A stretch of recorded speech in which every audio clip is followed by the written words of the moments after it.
Raymond worked the same lumber mill for 31 years. He wasn't rich, but he had a promise. A pension, a monthly check for the rest of his life, the kind of thing a man plans a whole retirement around. Then, in the mid-1980s, a letter arrived. His company had been bought, and the new owners were doing something Raymond didn't understand. They were terminating the pension plan. Not because it was broke, because it had too much money in it. The letter said his benefit was secure. It said he'd be moved to something called an annuity, purchased from an insurance company. Raymond didn't know that insurance company's name. He filed the letter away and tried not to worry. Years later, that insurance company collapsed, and Raymond's secure pension shrank. Here's the part almost nobody connects. You've been told a simple story. The 401k replaced the pension. That people just chose the newer, shinier thing. That the pension quietly faded away because it was old-fashioned. That is not what happened. In the 1980s, the American pension didn't fade. It was raided. Companies discovered that a healthy, overfunded pension fund was a pile of cash they could legally crack open and keep. Corporate raiders started hunting for companies specifically because of their fat pension funds. And a single accounting rule change made even honest companies decide the pension wasn't worth the trouble. The 401k didn't kill the pension. It was just the cheaper thing left standing after the pension had already been drained. And by the end of this video, you'll see exactly how they did it.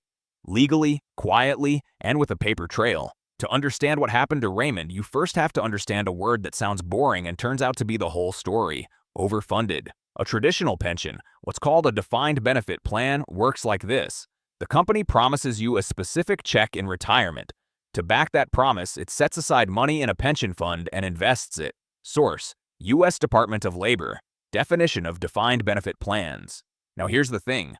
When the stock market does well, that fund can grow to hold more money than it strictly needs to pay everyone's promised benefits.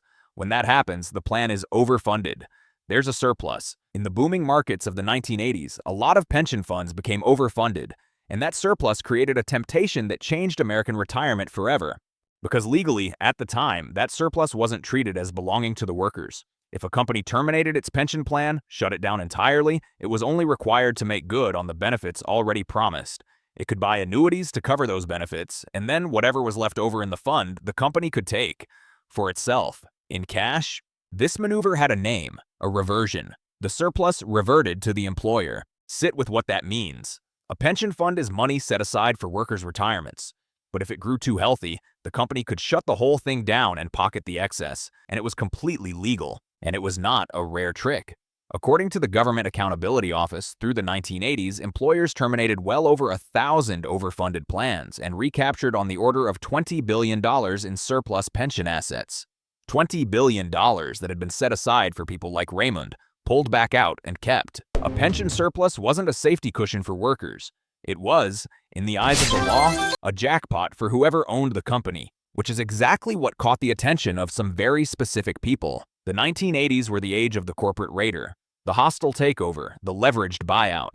Financiers borrowed enormous sums to seize control of companies, often against the wishes of management, and they were always hunting for hidden value, assets they could sell, cash they could extract to pay down the debt they'd used to buy the company in the first place. A big, overfunded pension fund was exactly that kind of hidden value. To a raider, a company sitting on a pension surplus wasn't just a business. It was a business with a vault attached. Take over the company, terminate the pension, collect the surplus, and you've helped fund your own takeover with the workers' retirement money. Here's one documented case that shows exactly how it worked. In 1985, the financier Charles Hurwitz took control of a century-old company, Pacific Lumber. Pacific Lumber had a famously well-funded, generous pension. After the takeover, the plan was terminated. The company recovered tens of millions of dollars in surplus, and the workers' benefits were shifted into annuities, purchased from an insurance company called Executive Life. For a while, on paper, everyone was covered. Then, in 1991, Executive Life collapsed. At the time, one of the largest insurance company failures in U.S. history. It was seized by California regulators, and the annuity holders, retirees who'd been told their pensions were secure, faced cuts to the payments they'd been promised. The surplus that could have protected those workers was gone, recaptured years earlier. And when the backstop failed, there was nothing left to catch them. Now, while the raiders were cracking open pension funds from the outside, something quieter was happening on the inside, at companies that weren't being raided at all. And it came down to an accounting rule. In 1985, the body that sets American accounting standards issued a rule called FAS 87. Before FAS 87, a company's pension obligations were sort of tucked away, out of the spotlight of its main financial statements. FAS 87 dragged them into the light. It required companies to reflect pension costs and obligations more directly in their financial reporting. That sounds like transparency. And in a way, it was. But here's the side effect nobody intended. Suddenly, a company's pension promises showed up as a big, volatile number on its books. When markets dropped or interest rates moved, that number could swing wildly, dragging the company's reported financials around with it. To an executive trying to show Wall Street steady, predictable earnings, a pension had just become a liability that made the whole company look risky and unpredictable. Even a healthy pension. And the cleanest way to make that volatility disappear was to stop offering the pension at all, to freeze it. So the pension got attacked from two directions at once. From the outside, raiders drained the overfunded ones for cash. From the inside, accounting rules made even well-run companies decide the pension was more trouble than it was worth. The 401k, cheaper, and with all the risk sitting on the worker instead of the company, was simply the thing they reached for on the way out the door. The pension didn't lose a fair fight. It was drained, reclassified as a problem, and quietly shut down. Now bring it back to Raymond and to anyone who ever counted on a promise from an employer. For 31 years, Raymond did his part. He showed up. He stayed. The entire deal of a pension is that you trade decades of loyalty for security at the end. You give the company your working life, and it guarantees you don't retire into poverty. That was the contract. What Raymond learned too late is that his half of the contract was ironclad and the company's half was not. He couldn't take his pension and leave. Pensions were designed to keep you rooted for decades. But the company could dissolve the whole arrangement, take the surplus, hand him an annuity, and walk away. His loyalty was locked in. Their promise was optional. And notice what the collapse of executive life actually did to a man like Raymond. It didn't just cut a number on a page. It arrived in his 70s, at the one stage of life when he had no way to recover. He couldn't go back to the mill. He couldn't work another 30 years to rebuild. The risk that used to sit safely on a giant corporation had been quietly transferred onto the shoulders of one old man who had the least ability in the world to bear it. This is the piece the popular story leaves out. When we say the 401k replaced the pension, it sounds like an upgrade, like switching to a better phone. But for a whole generation of workers, it wasn't an upgrade. It was the removal of a guarantee they had already paid for with their careers. And it wasn't Raymond's fault. He didn't make a bad investment choice. He didn't fail to save. He did everything the old system asked of him, and the system was dismantled around him while he was still standing in it. That's what makes this history matter now, because the assumptions that let it happen, that a surplus belongs to the company, that a promise can be frozen, that risk can be slid downhill onto the person least able to carry it. Those assumptions didn't disappear. They just moved into new forms. So did anyone stop this? Partly. And understanding what changed tells you a lot about how these systems actually get fixed, usually late, and only after most of the damage is done. First, Congress finally taxed the raid. As reversions exploded, lawmakers realized companies were treating pension surpluses like a piggy bank. So they added an excise tax on the money companies clawed back. It started around 10% in 1986, and by the Omnibus Budget Reconciliation Act of 1990, that penalty was raised sharply, up to 20%, and as high as 50% in cases where the company didn't share the surplus with workers. That's what finally made large-scale reversions unprofitable. But notice the timing. This arrived at the very end of the decade, after roughly $20 billion had already been pulled out. The lock was installed after the vault was empty. Second, there's a federal backstop, but know its limits. Private pensions are insured by a government agency called the Pension Benefit Guaranty Corporation, the PBGC. If your company goes under and can't pay, the PBGC steps in. That's real protection. But here's what most people don't realize. The PBGC pays up to a legal maximum.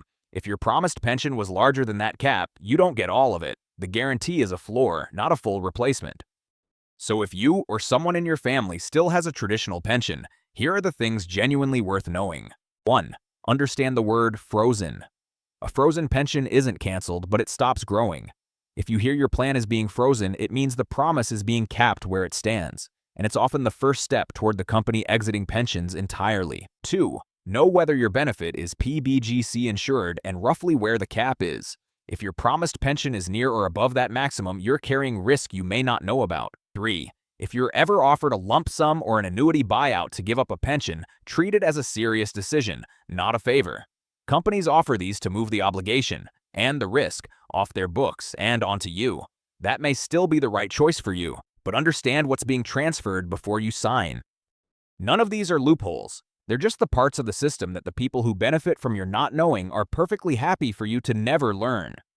So let's put the whole thing back together, because once you see it, the tidy official story falls apart.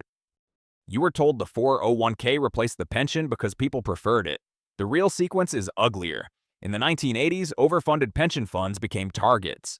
Companies, and the raiders who bought them, terminated healthy plans and pocketed the surplus, pulling roughly $20 billion out of workers' retirement money through legal reversions.